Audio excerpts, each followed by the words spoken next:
Hello, everyone. Thank you so much for coming to this breakout session with Kay Woodward. I am not Kay, in case you were concerned about that.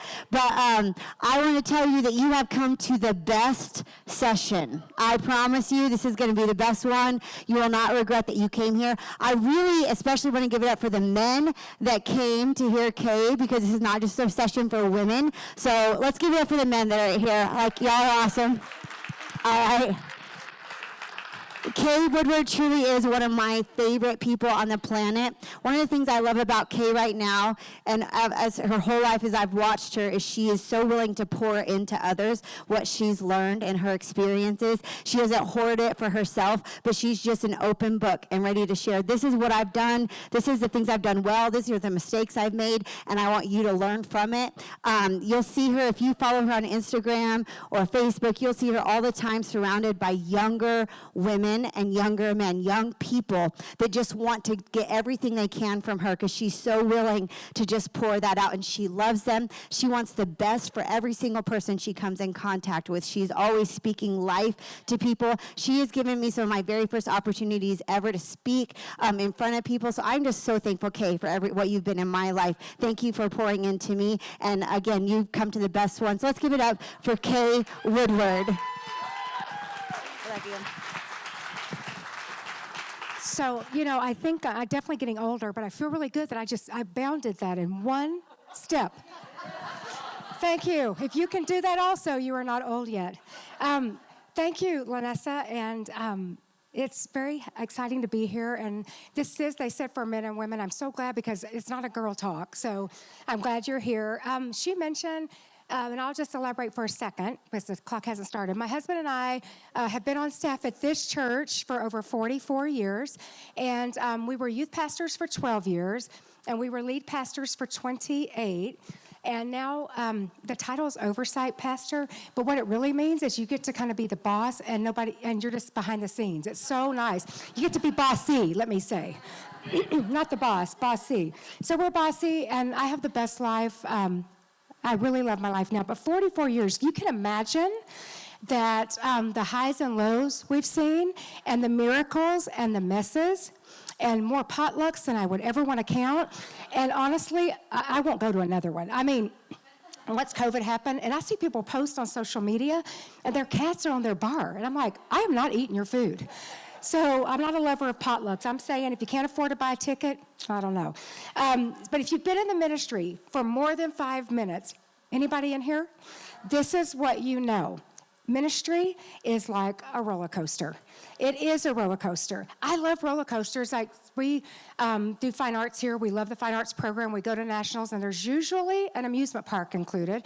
And so, and I loved them more when I was younger, but I still like them. And you run. We rope drop. Do you guys do that? You get to the thing, and you're running, and I'm going, I can't keep up now. And I'm just going as hard as I can. My legs are cramping. I'm running to get to Misery, to the roller coaster. Get in the line at the roller coaster. I'm excited. Everybody's hyped up. I'm with them going, yeah, I'm excited for this roller coaster.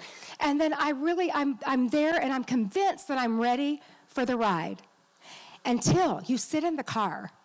And I'm sitting there and think, this doesn't look so bad. And all of a sudden they put a shoulder bar on me, and a seat belt, and a lap bar. And I'm like, we need all 3 of those for this ride? And you go on the first hill, and you go higher and higher. And I'm holding my breath, getting ready for the first drop, wondering, was this really a good idea? And then don't get me started on coasters in the dark. I mean, you guys done coasters in the pitch dark. You can't see where you're going. And just when you take a breath, you breathe like it's over. Before you know it, you're upside down again, and you don't know which way is up. And that is a lot like ministry. Just like that roller coaster, the highs and the lows, the unexpected twists and turns. It takes a lot of resilience not to lose heart. And that's what I want to talk to you a little bit about. Because in ministry, in your church, if you haven't experienced it yet, I'm the bearer of awful news. You will. 1 minute, people are hugging you and telling you how wonderful you are and how much they love you and how much you've changed their life.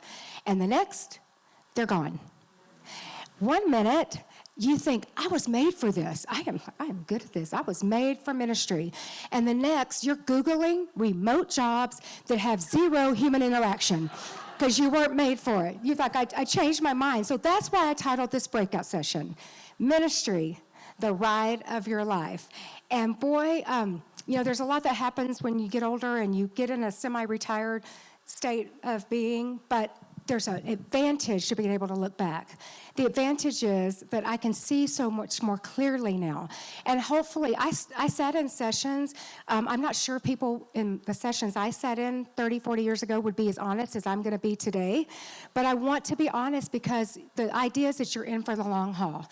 The idea is that you don't quit and try to give up, right? There's the title. If we're going to manage this wild ride, if we're going to manage this ride of our life, then there's some things we need to focus on. Okie doke. I've got 36 minutes. Let's see how fast I can talk. If you decide you don't get all the notes, I can always screenshot you. This is how I speak. It's not an iPad. This is how I ran a family for all those years too. So don't doubt me. Don't doubt me. I've got 3 grown sons. And wives and 9 grandkids, so I can run your life too. Okay, number 1, how you manage the highs, how you manage this thing called ministry is expect the highs and the lows. You have to expect them. Resilience isn't just about avoiding struggles. It's about expecting that they're going to come. Struggles are going to come, and if you stay grounded in God's faithfulness, that's how you get ready and expect the struggles. No better person that lived this in the Old Testament was Elijah. 1 Kings 18. You probably know the story. And if you've been to Israel, you stood on that mountain where he called down fire from heaven. So Elijah, he had this spiritual mountaintop moment. Now, I love this. You've heard the story, and I'm sure with all you in ministry, these are reminders today. Probably not a news flash. But Elijah had this mountaintop moment. God sends fire from heaven. Okay, that's like an undeniable move of God. That's like a pastor's dream, right? Fire from heaven. Okay, God, this is a good day. The people repent and turn back to God. That's a leader's dream. Everybody repented? That's cool. That's like you barely get a hand. Have you ever had an altar call? And nobody raises their hand? I'm like planting people to raise their hand. Please, somebody, come. I went to the altar a lot when I was young. You can too. Everybody came back to God. The drought ends. Major breakthrough. And Elijah stands boldly in front of 450 prophets of Baal against them. What an unshakable confidence he must have had. He was on top of the world for one day. Elijah in 1 Kings 19, and it's not just a chapter, it really is a day. Sometimes a chapter can be forever. In a day, one day, fear and exhaustion because Jezebel threatened his life. Somebody went and tattled on him. Discouragement and burnout. He goes from calling down fire to hiding in a cave. And isolation and loneliness and hopelessness, he literally asked God to take his life. And what does God do? Does God rebuke him? Or get on to him, or say, I told you not to do that, or toughen up, you're too weak? He didn't do that. He sent an angel to give him food and rest and tells him, you need to rest. The angel of the Lord came to him. What are some takeaways from Elijah's story? Expect hard seasons. I really wish I could stand here and say, if you did this, this, and this, that you would not have a hard season, because it's not fun thinking that I'm going to have a hard season. You're going to have a hard season, but it just toughens you up. Honestly, if it doesn't kill you, it makes you stronger. I heard a song like that before. Expect hard seasons. They don't mean you're failing. A hard season doesn't mean you're failing. The problem is everything's so visible now. Everything's on social media. Your life's on social media. And if you quit posting on Instagram, people think you're going through a hard time, right? Are you okay? You haven't posted in a week. My husband never posts. If you wait for him to post, I did it. He didn't post. Somebody else did his post. If he posts, he's posted. This is not in the subject. He posts sometimes, and Dustin will text us 5 minutes later and say, Mom, did Dad mean to post that? He didn't mean to post that. Get that off his story right now.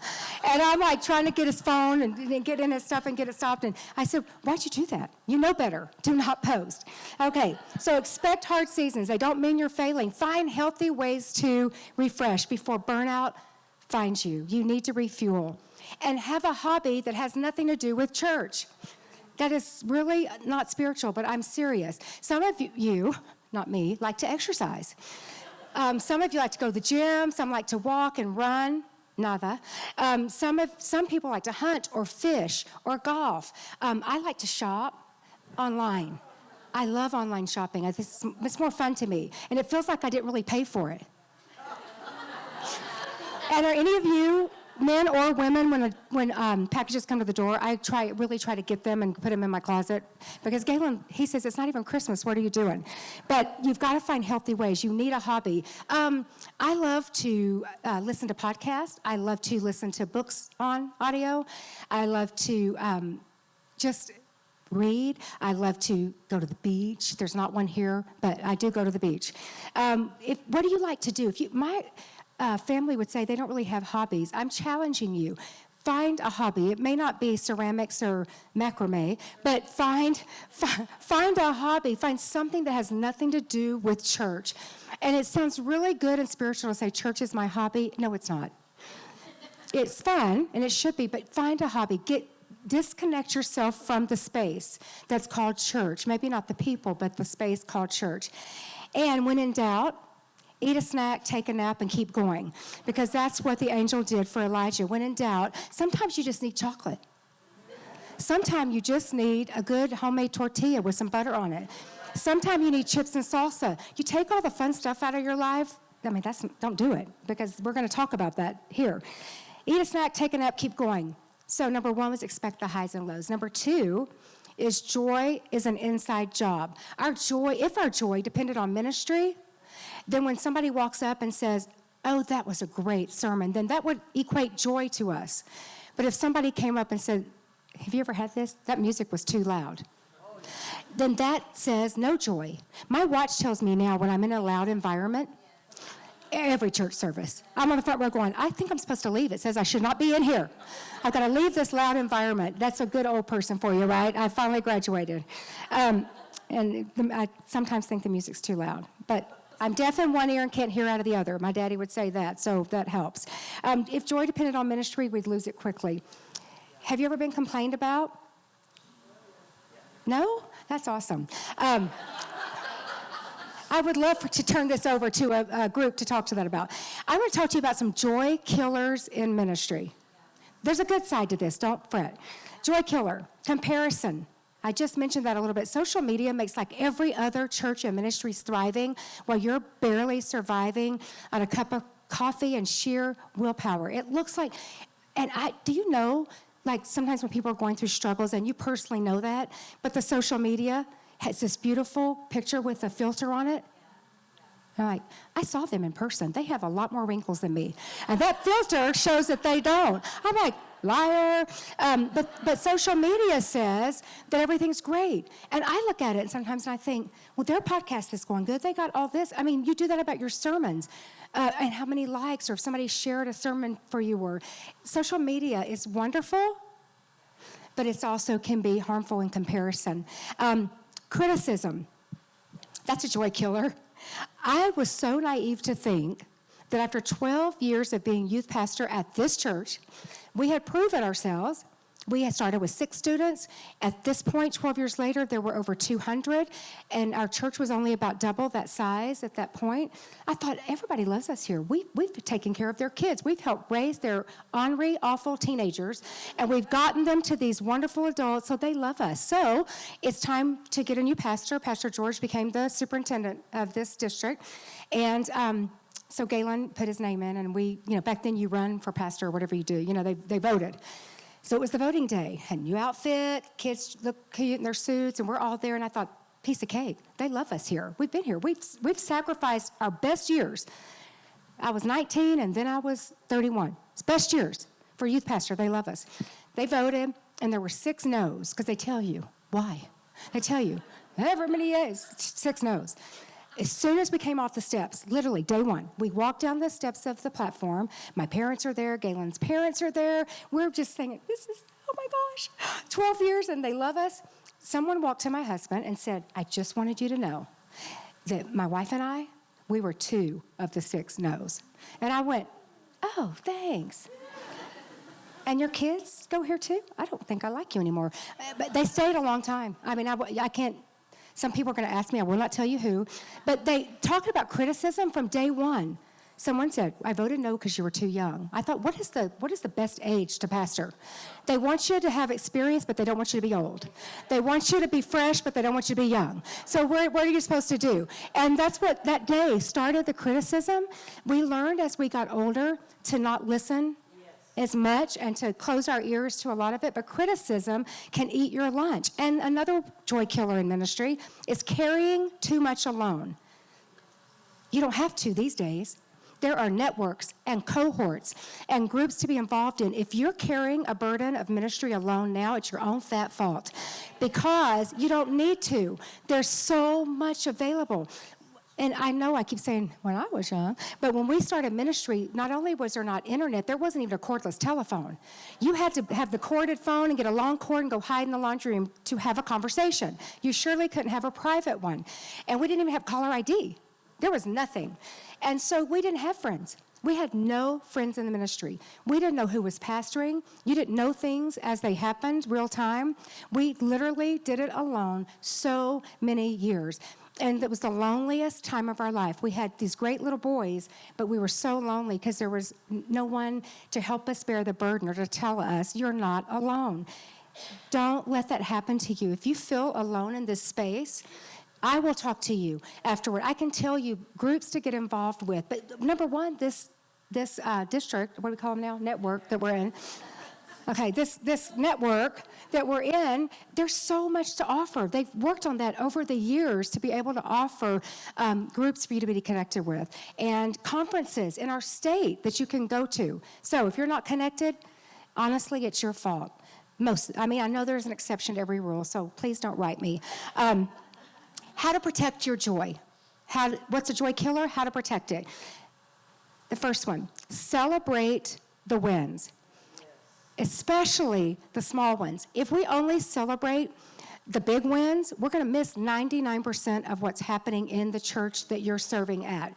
One thing we do at staff meetings here now, since our son Dustin's the pastor about 5 years ago, and we start staff meeting with 10 minutes of wins every single week, every Thursday. I was going to say Tuesday. There were Tuesdays for years. Have you know that people in their 30s and 40s change everything all the time? My son does. Every week, there's a change. I don't even want to see the announcements. But we have 10 minutes of wins every week. Now, maybe you're on staff and it's just you and your spouse on the staff. Then on Monday morning, if I were you, I would go to coffee, and for the first 15 minutes, we'd discuss not one thing, but everything that went right the last week, everything that went good. Who said good stuff? You know, when you had a new child come to children's ministry, or you had a visitor, or someone, told you that your sermon was good. And people think that people tell us all the time when we do a good job. Nobody tells us. And so when somebody comes, right, really? You do? You think we preach good? My son and my husband are that way too. So if you're in here and you're not a pastor, tell your pastor who's ever speaking all the time what a great job they did and how good they did. But we have to celebrate the wins. And I encourage you, if you have a staff, start your staff meeting with wins. And one thing that we do on our staff is so people remember, there's a slide that comes up that says what we did last week. So this Thursday, they'll talk about this conference. What did we do right for the conference? Know what we can change. It's only wins.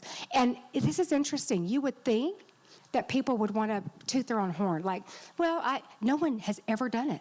And the staff, they raise their hand and they'll say, I want to call out Shelley because she, did this, whatever she did. It can be the smallest little win.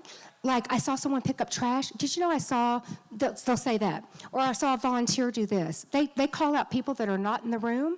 They call out ministries. And so you start the staff meeting, no matter what's next, you already have had your faith built, and you're feeling like we are doing a good job. No matter what else happens, we have had wins this week. So always celebrate the wins first, right?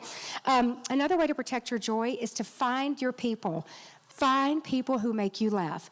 Everybody that goes to your church are not your people. I need to just go ahead and tell you. They come to your church, they're attenders, and they're your flock, and you will shepherd them, but they're not your people. My people make me laugh. They do not take energy from me. They give it to me. And she mentioned young ladies, so I go to dinner one Friday night a month with 8 young ladies in their 20s. They have brought so much life to me. And this started because we went to Santa Fe to speak at a women's event with the Hallmarks, and I took 4 20-somethings with me.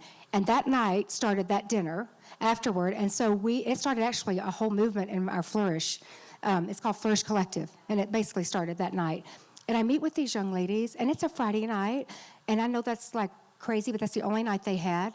They made me laugh. They're sassy, sarcastic. They're not shy to say what they think. They're everything I was in my 20s, I just couldn't be because nobody allowed it. We had to be a perfect way and dress a certain way and act a certain way, and I couldn't be myself. And I even took organ lessons at University of New Mexico because Patsy played the organ, and I thought I had to. I played for 2 weddings. They both got a divorce. So I don't do that. I don't do that anymore. And I thought that's how I had to do it. I love that I can have people. And also in the beginning of ministry, they said, don't have people. You can't get too close to people. I'm saying, you better find your people. You won't survive if you don't find your people. So protect your joy, find your people. And another way, the last way to protect your joy is to remember why you started. You said yes to God and for God. You did not say yes to a man. I don't care what denomination or a fellowship you're affiliated with, or not at all. You didn't say, you signed a paper, so you said yes to some things, but ultimately, you said yes to and for God. And that's where you're going to stand eventually and say, did I do that okay?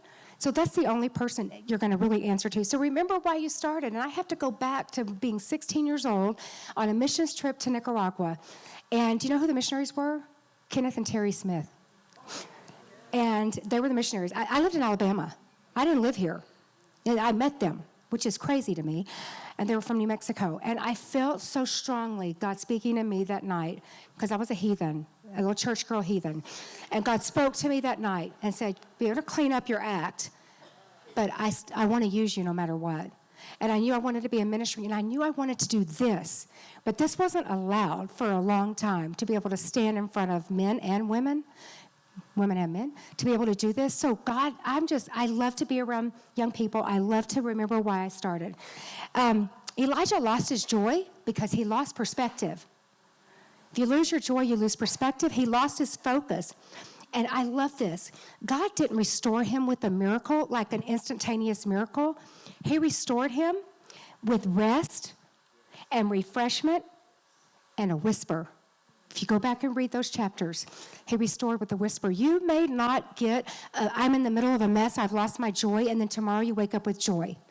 Joy is inside, it's an inside job, but it's also a choice every day. And be leaned into God to say, what are you trying to do with me in this situation? I need you, God, to bring me joy, and get good people around you. I've seen a professional Christian counselor for 15 years. I love her. And I tell people, it's like, when you really need a primary care, like you're sick, and you go, hey, who's your primary? And I'm going, she's not taking you patients. You can't get to your primary doctor when you're sick. Would you guys agree? You had to go to urgent care. I feel that way about counselors. I say, if you're in the best time of your life, get yourself a Christian counselor, because one day you may really need her or him. And mine now is 83 years old. And I'm thinking, what am I going to do? I've offered for her to move in my basement. I'm like, we'll just do this. You live there free, and I don't make a copay. And we're here. I can come down anytime. Her name's Rosalie. She's amazing. But I just say, I love that I have one person that I can say anything to, and by law, she can't repeat it. It's great. Okay. Nehemiah 8:10 says, the joy of the Lord is your strength. So real joy, it comes from him. And there's things we can do to help set ourselves up for a more joyful experience. And number 3, know what to let go and what to hold on to. This took a lot of years to be able to do that, because ministry is going to hand you a lot to carry. And you've got to know, what do I hold on to and what do I set down? Because we carry things we're not meant to carry many times, not every time. What do you hold on to? I mentioned this a moment ago. Your calling. Because ministry isn't a job, it's a calling. So I would say, and I was talking to Lisa, these guys last night, and I said, we've got this whole roller coaster analogy. Have you ever been able to get off in the middle of a roller coaster? You have to stay on for the whole ride. The only way off is to finish. And I feel that way in ministry. Don't give yourself a way out. Because if you give yourself a way out, something will happen in your life that you get out. You could fall morally. You could sit. I mean, if you say there's no way out, it kind of makes you walk the straight line a little better. When you know there's no way to get out of ministry, we're going to finish what we started. If God really called us, there is no way out. I know people change churches and you're allowed to pastor different churches. For us, it worked out that we were in the same place my whole life. Like, this is my church. I've come here since I was 19 years old. I'm about to turn 64. Can you even believe that? I can't believe I'm that old. Say, no way. You look much younger in person than I thought on social media. So your calling, you have to hold on to your calling. You can't get off the ride. You don't dare to start taking off the safety harnesses to try to get off the ride, because that's a whole nother sermon. Hold on to the good stuff. Hold on to the people who get it and get you. I will tell you, I hold on to those who show up, those who have served alongside me. Am I nice to the other people? Oh, yes, I'm nice to everybody. Everybody thinks I'm their friend, but I'm not all their friend. Everybody, I'm nice. That's our job, right? We're in ministry, we're sweet, and I would minister to anyone. But I hold on to those who show up, serve alongside me, who believe in the mission. And here's one, who love your family and your kids. I will not have anyone in the inner circle that does not love my family and my children and now my grandchildren. You have to support us and love us, because, ultimately, and Galen and I have said this the whole 44 years, we answer to God first for our family. I have said, anyone can come in and minister to this church. God can find another pastor, but only one set of parents can minister to my family. And I challenge you, they're first.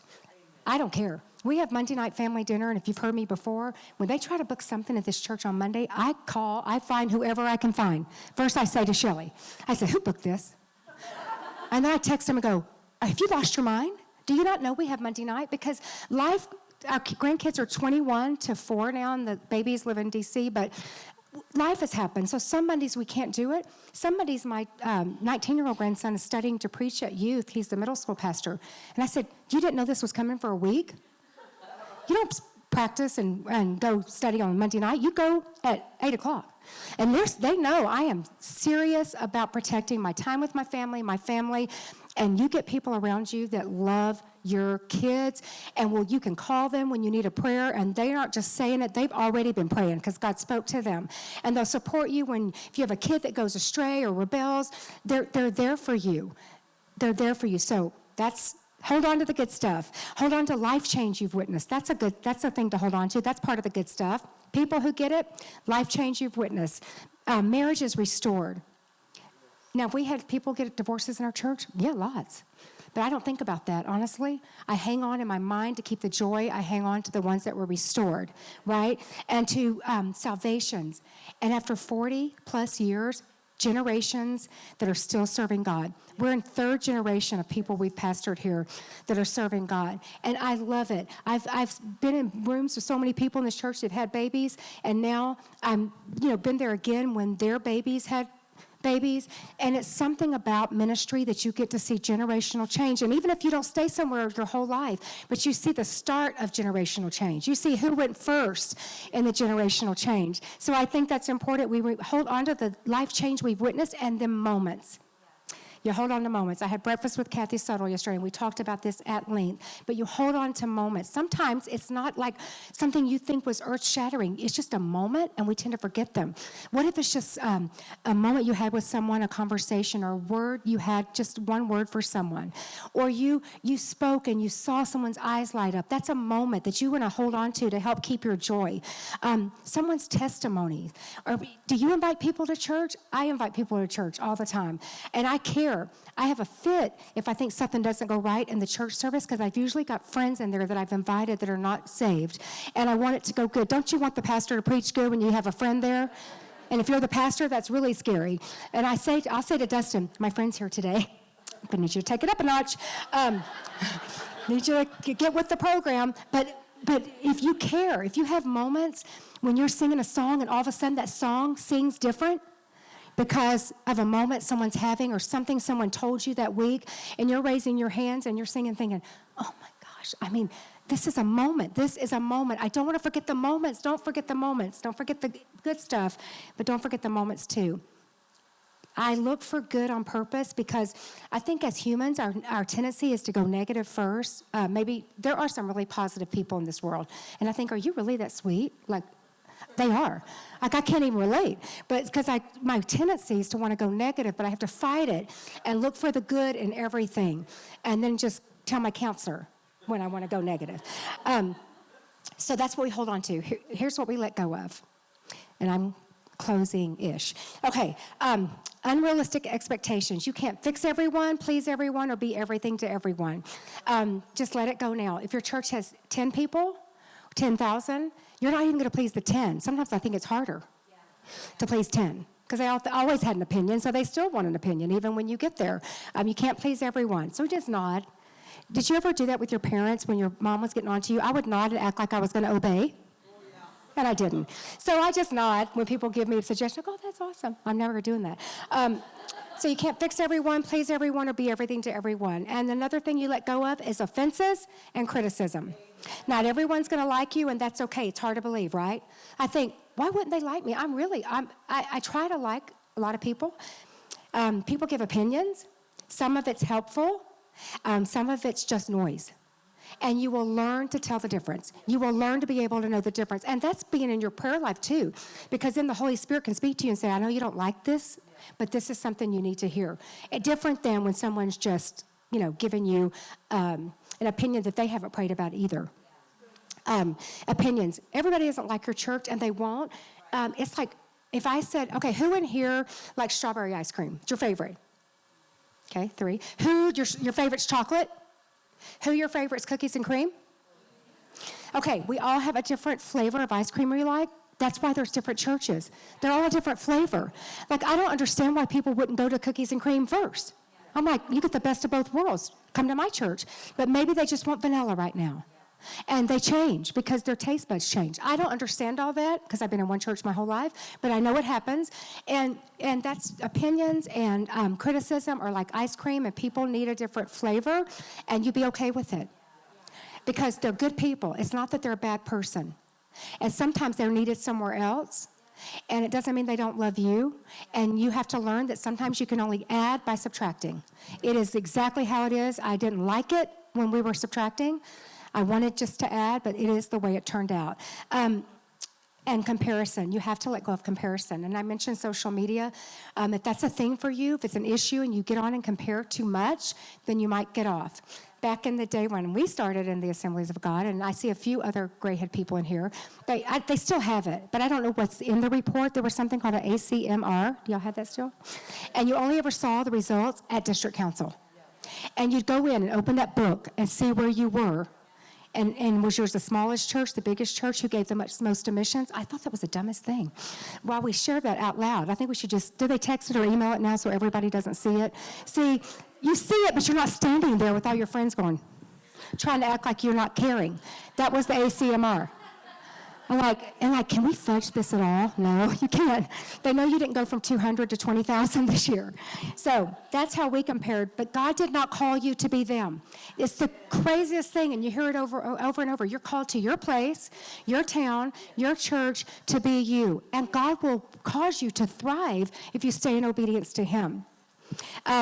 Ministry is a heavy load. We deal with not only our own eternity and our families and our own personal struggles, but it's magnified by however many people you have in your church. Then you take on their struggles and their family situations and their eternities. It's a big deal. Ministry is a heavy load. We deal with people's messes.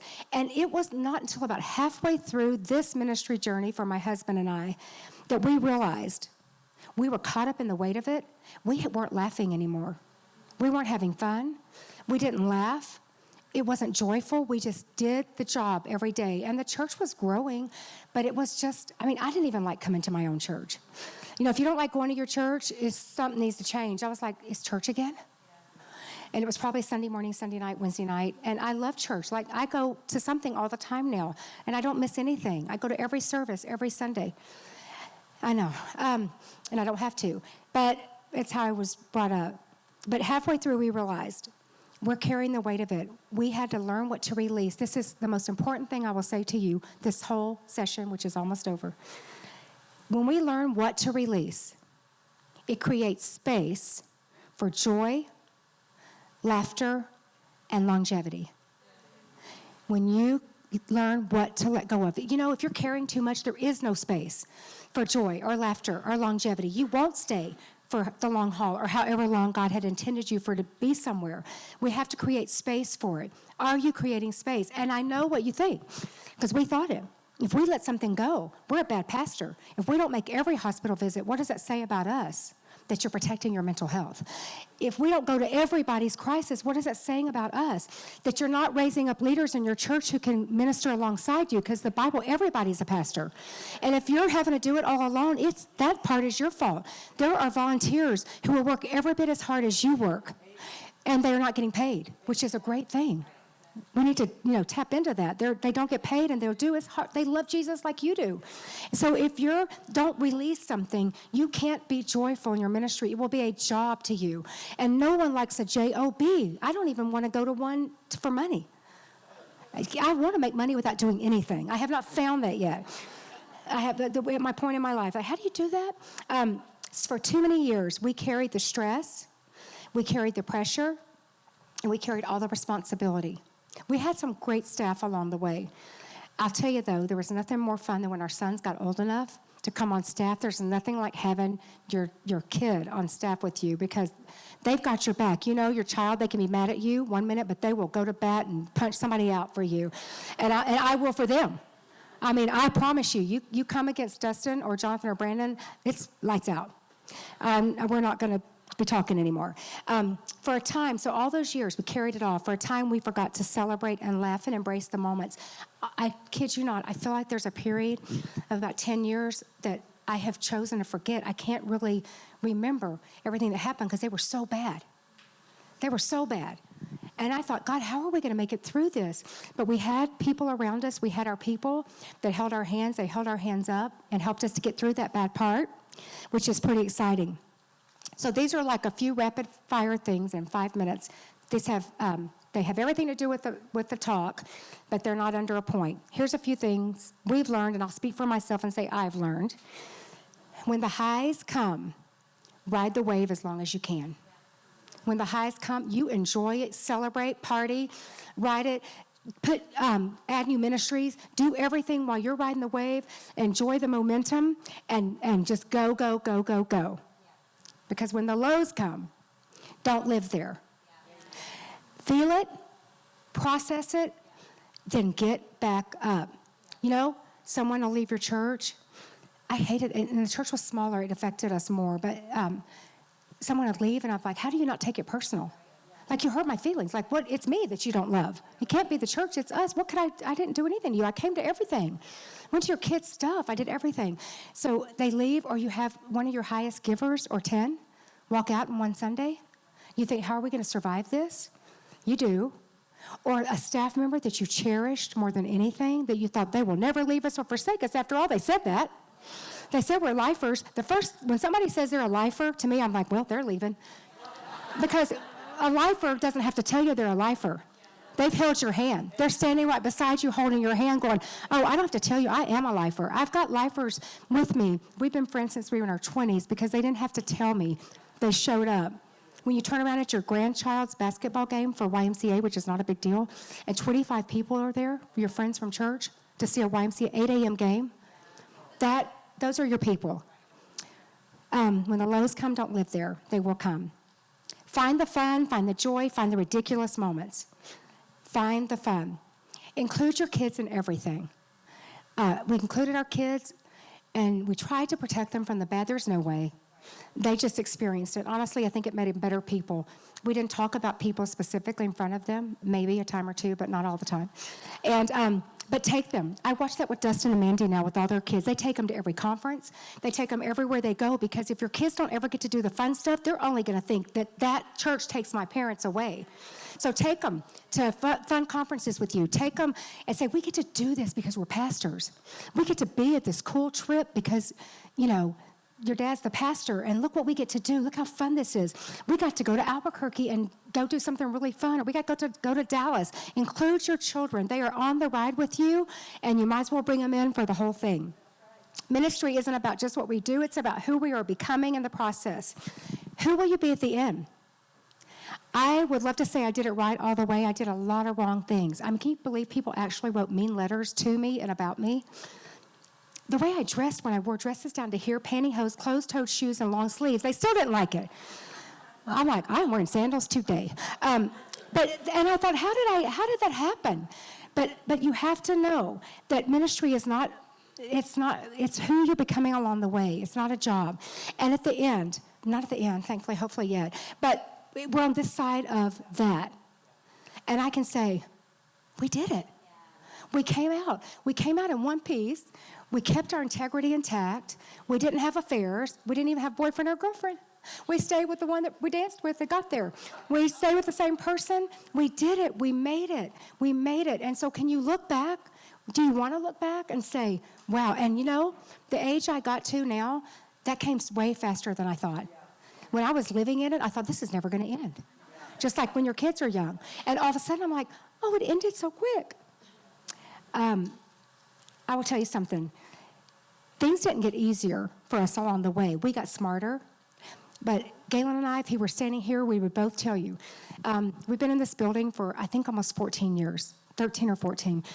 So Dustin's been pastor 5. But let me say, the last probably 12 years of us being full-time, the lead pastors here, the last 12 years, God was so gracious. They were the most fun, the most rewarding, the most exciting. We loved every second of it. I mean, every second. There were bad things that happened still, but we loved every second. We have made necessary changes. We were like, I don't ever want this to end. And that was a perfect time for that to end, while we were so excited and having so much fun. I mean, honestly, it was the time of our life, and we looked back so fondly. We don't remember necessarily. I had to dredge it all up for this talk, but we don't necessarily remember all the bad stuff. We're like, that was amazing. That was the ride of our life. That was so cool. The last 12 years, it was so good, and we felt like we helped people with so much life change and did such a good thing. So it won't always be easy, but it's worth it. It's rarely easy. Would you agree? Ministry's a tough but the most rewarding job out there. So lastly, don't quit. You can't get off the roller coaster mid-ride unless it breaks down, and then they'll come get you with a ladder. I mean, you don't want to do that either.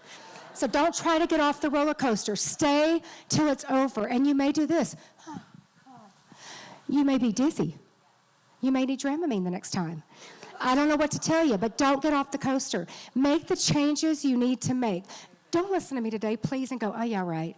She's older now, so she can say it. She doesn't know my situation. I bet you I know. I could relate to anything you're going through.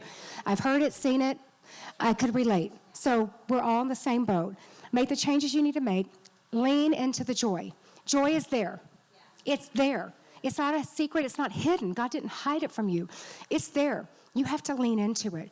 Lean into the joy. Do it even today. Lean into the joy. Finish strong. Aren't you glad? Lisa's daddy, I don't know your first name again, but I know your story. And aren't you glad you finished strong? That you can sit there and I'm talking, you're going, done that. I did it. You don't want to sit in a room in your 60s and go, shoot, I wish I'd have done it different. You want to sit there and go, I did it. We did it. We made it. Finish strong and hang on for the ride of your life. Thank you, guys. Incredible. I told you came to the best one, right? Do y'all agree? Thank you so much, Kay. So much wisdom poured out. That was incredible. We have just a few minutes to head back into the main auditorium to celebrate some wins. Before you leave, I want to make sure that you know Kay has a podcast. It's called Table Talks with Kay Woodward. It's awesome. So if you like what you heard today and you want to hear more from Kay, make sure you check out her podcast. It's awesome. She also has a cookbook because she's that cool. So have a great rest of your day. Let's head to the main auditorium and celebrate wins with each other.